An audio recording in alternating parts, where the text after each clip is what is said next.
Saudara, apa kabar? Semoga sehat selalu ya. Kali ini menyemangati para mahasiswa ya, walaupun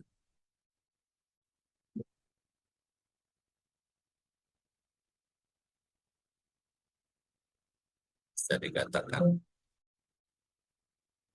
waktunya terbatas, tapi saya coba untuk terus bisa berbagi ya, sebagai bahan lah untuk saudara-saudara berdiskusi. Karena ini banyak hari libur ya, biar saudara-saudara nggak terlena nanti. Oke, kita mencoba melihat bagaimana Pancasila sebagai dasar pendidikan hak asasi manusia. Tentu saja ini sebagai satu proses pembelajaran yang bertujuan untuk menumbuhkan pemahaman, sikap, keterampilan. Kalau di awal saya berikan skill ya, diawali dengan knowledge dan disposition ya. Di sini kita nanti ada fokus ke nilai-nilai universal. Ada kebebasan, keadilan, kesetaraan, dan martabat sebagai manusia ya.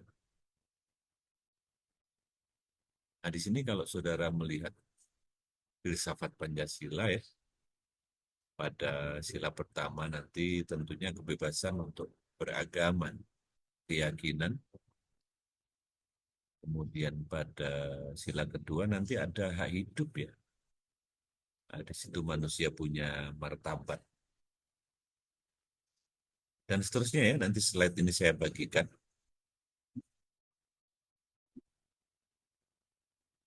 Nah, kalau kita bicara urgensinya, kenapa kita mengangkat tema ini dalam salah satu sesi kita. Nah, kita tahu bahwa di seluruh dunia ya masih banyak pelanggaran-pelanggaran yang dicatat ya dengan menebalkan nilai-nilai yang ada pada diri kita yang sama-sama kita sepakati, diharapkan itu nanti bisa mencegah. Tentu saja di Indonesia juga kita punya catatan ya. Nah, kesempatan ini juga saudara nanti bisa renungkan bagaimana menginternalisasi semangat toleransi, empati, dan tentu saja kalau kita bicara Pancasila ujungnya adalah kesejahteraan umum ya. Kalau kita lihat di bahasa pembukaan Undang-Undang Dasar 1945.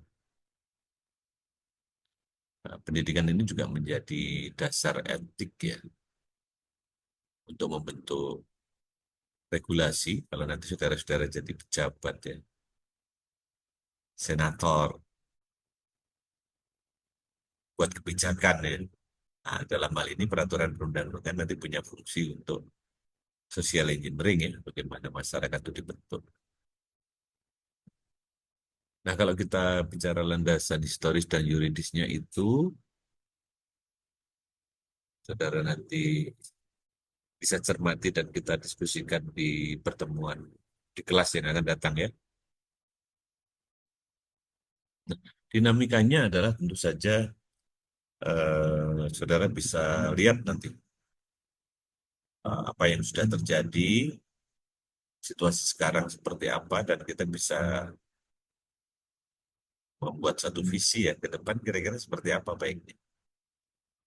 Nah, di situ nanti tantangannya ya, bagaimana pendekatan kontekstual. Ya. Kita juga punya nilai-nilai lokal kan. Di Jawa Barat ini ada kearifan budaya Sunda ya. Pak Gubernur sekarang ya, yang lagi gencar-gencarnya itu.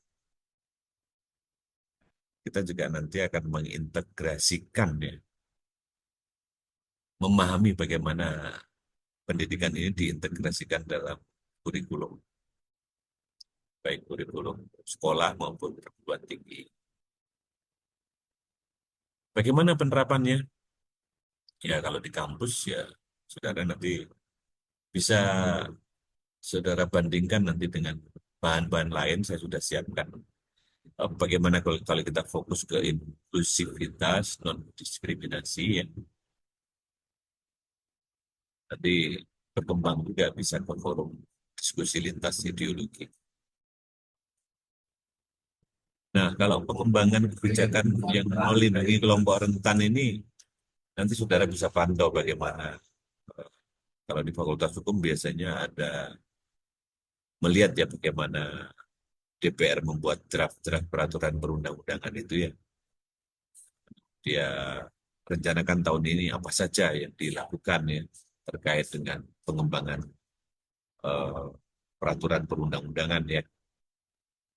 Di Kota Bandung mungkin juga menarik ya kalau saudara cermati bagaimana eh, pelanggaran terhadap perlindungan anak ya.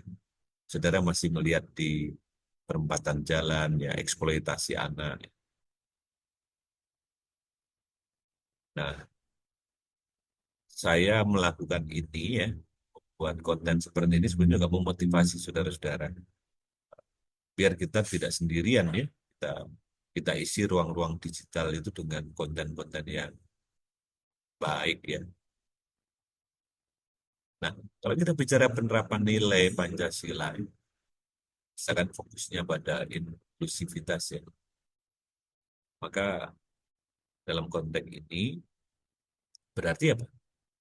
Kita menciptakan ruang belajar yang terbuka ya. Di situ ada keberagaman, nggak boleh diskriminatif.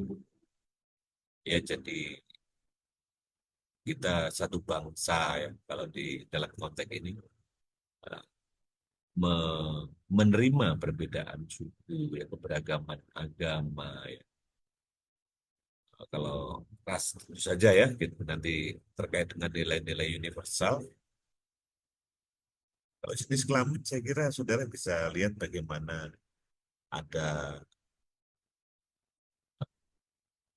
apa, kesepakatan ya untuk kuota perempuan ya di dalam pencalonan anggota legislatif ya. Kemudian kalau kita bicara inklusivitas ini juga masuk ke latar belakang sosial ya. Tidak membedakan antara yang kaya, yang miskin, atau pandangan politik. Dan sekarang ada yang pro Jokowi, ada yang anti Jokowi. Kalau kita bicara inklusivitas itu nggak boleh membuat terjadinya diskriminasi ya. Nah, kalau kita lihat sila ketuhanan yang Maha Esa nanti ini saudara bisa cermati poin-poinnya dan juga kemanusiaan,